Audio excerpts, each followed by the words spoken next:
إن بعض الإخوان سامحهم الله يصير عندهم هوى على أحد أو بغض لأحد من طلبة العلم أو من العلماء، فيسألونك عن سؤال أن تجيب عليه، هم يركبونه على ذلك الشخص، يركبونه على هذا الشخص وأنك تعنيه، يقولون قال فلان في فلان كذا وكذا، أنت ما طرأ عليك ذكر فلان ولا فلان ولا علان، أنت تجيب على سؤال فقط.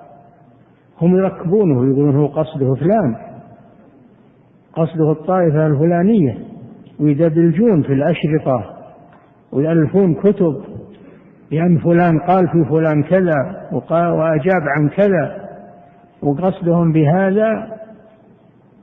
بهذا الإفساد بين الناس والتحريش بين طلبة العلم وإيقاع العداوة بين طلبة العلم.